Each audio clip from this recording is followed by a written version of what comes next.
principalmente quando a professora citou a questão das redes sociais, né, dos espaços que se fundem em um perfil específico. Na internet nós somos avatares, então não somos nós. Nós temos diversas personas onde cada uma se manifesta dependendo da sua aplicação. Então, se você utiliza uma caixa de e-mail em nível profissional, você tem o seu nickname, que é o nome do seu e-mail. Pronto, por exemplo, João da Silva, @ Yahoo, Terra, enfim. Se você tem outro e-mail para entretenimento, você já usa um nome mais lúdico, né? Faz um nickname mais lúdico. Se você está na comunidade de relacionamento como Orkut, você perceba que nós não nos fotografamos como nós somos, ou seja, fotografias frontais. Nós sempre estamos criando pequenos personagens e sendo outras pessoas. Quer dizer, como a pessoa se vê, né? Exatamente. Então, como você se vê naquele determinado momento, com aquela determinada função. Se você alimenta dados em uma rede como o YouTube, você já tem aquele perfil de que estilos de vídeo você acessa e que você posta. Então, nós somos seres múltiplos. É por isso que a rede ela é ocupada e alimentada, ela é acessada, melhor dizendo, e alimentada de diversas formas pelo mesmo indivíduo, e ela é consumida também por diversas formas, né? E a questão do celular também, para finalizar essa parte, é um meio, além como você citou, de ser barato, mas ele também gera espaço de integração. É um espaço de integração à rede, um espaço de sociabilidade, de socialização de informação, também barato, principalmente de acesso, né, para a grande população. E também, como eu volto a dizer, é um ponto de investimento das políticas públicas de comunicação, né? A nossa televisão digital, ela migra para esse formato de acessibilidade via celular também, né? E o celular é um meio onde nós teremos vários tipos de acesso, tanto da telefonia em si, como da edição de conteúdos, a postagem, envio, e somente com a expansão da rede 3G. Onde nós teremos a possibilidade de enviar vídeos, receber vídeos, dar asas à invenção tão antiga. Ela falou do ICQ, e parece que foi há 50 anos, mas nossa, foi ontem.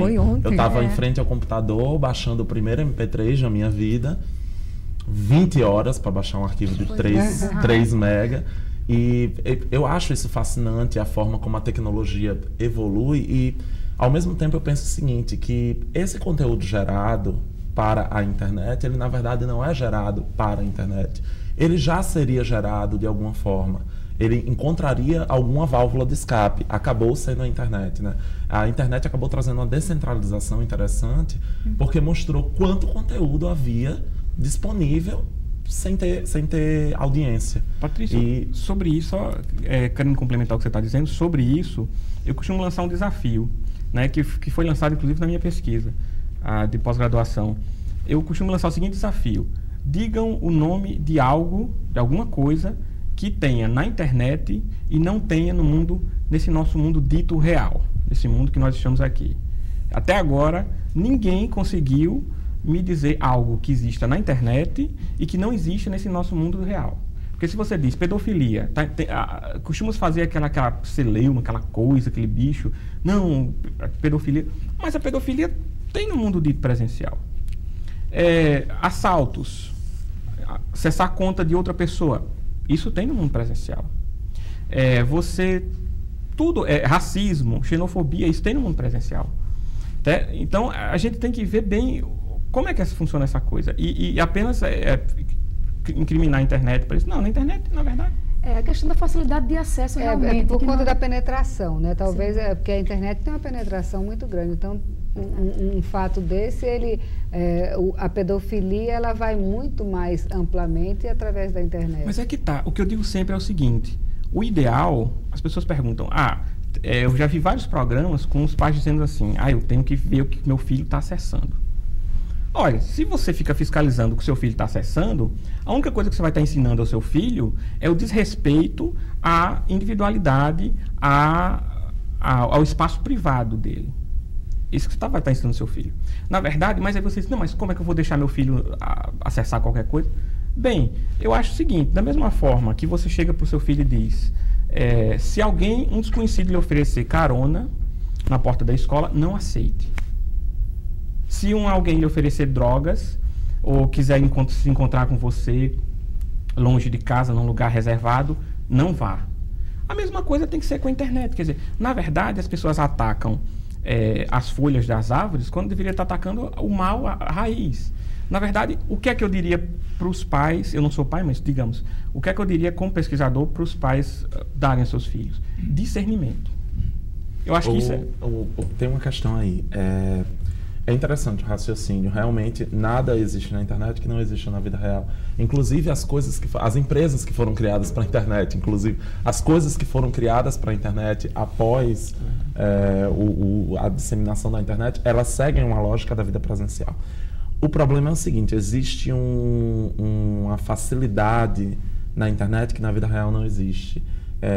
Uma criança, por exemplo, de 5 anos, que já saiba ler e escrever, 5, 6 anos, ela pode ter contato com um cara que mora do outro lado do mundo e que dificilmente vai deixar alguma prova do que fez.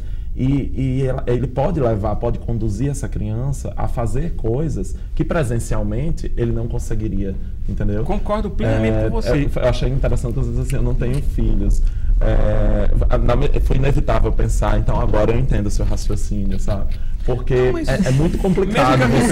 Foi inevitável, porque a internet, claro, como eu defendi anteriormente, tem a coisa maravilhosa, é uma coisa anárquica. E justamente por você ter muita liberdade, por você ter acesso a muita informação, você tem que ter muito cuidado. E é um discernimento que às vezes você leva tempo para ter. Você tem filhos? Não, ainda não. Então, então você deveria estar assumindo a posição bem conservadora. Não, claro que não. Né? Então, veja bem, por essa lógica que eu estou dizendo. Mas veja bem, justamente, eu concordo plenamente. Na verdade, a internet, ele dá acesso, essa facilidade de acesso, isso é claro, lan house, etc. Mas a questão nós não podemos estar com os nossos filhos algemados ali 24 horas. Você prepara o seu filho para o mundo. Então, o mesmo discernimento, a mesma educação que você dá ao seu filho para ele, quando estiver na escola, não entrar no carro de um estranho, a mesma coisa, ensina a não marcar encontros com desconhecidos pela internet. É uma questão de discernimento. É de dar ao seu filho, via a educação, a capacidade dele ir construindo e saber o que é certo e o que é errado. Pois é, Adriano, mas veja, eu acho essa discussão interessante, mas a gente tem que levar em conta o seguinte, toda tecnologia nova, ela vai introduzir riscos e benefícios, toda. Exato. Quando o carro foi inventado, ninguém morria de acidente de carro antes do carro ser inventado, ninguém era atropelado, né? Podia ser atropelado por um cavalo, por uma carroça, mas não devia fazer os estragos que... Pois é, exatamente. Então, toda tecnologia tem seus riscos e a gente tem que aprender a lidar com eles. Com certeza. Inclui também novos hábitos sociais e individuais. E eu vou puxar ainda outro tema que é bem polêmico também, a questão do monitoramento, né? Toda essa liberdade de acesso e postagem de conteúdo que nós temos não impede que tudo o que se alimenta na rede, que se tem acesso, seja também monitorado. Claro, porque, veja, nós postamos conteúdo, mas quem seleciona esses conteúdos? Quem aloca esses conteúdos dentro da rede internet? Porque o que é, na verdade, a rede internet? É muito interessante isso na sala de aula, porque eu sempre começo o semestre com essa pergunta. O que é a internet para você? Aí muitos alunos dizem, é uma rede sem fim. Então, aquela ideia de um ambiente paralelo, de um mundo paralelo, é muito comum. Então, a internet, ela, na verdade, é nada mais, nada menos do que um conjunto de servidores que se interconectam e que transferem conteúdos de um computador para outro, ou de um grande servidor para outro. Isso é a grande rede mundial. Então, todos os países, todos os continentes têm seus backbones, que são suas espinhas dorsais de cabeamento óptico, de fibra óptica, que transmitem os seus dados dentre os computadores. Então, toda a rede é monitorada.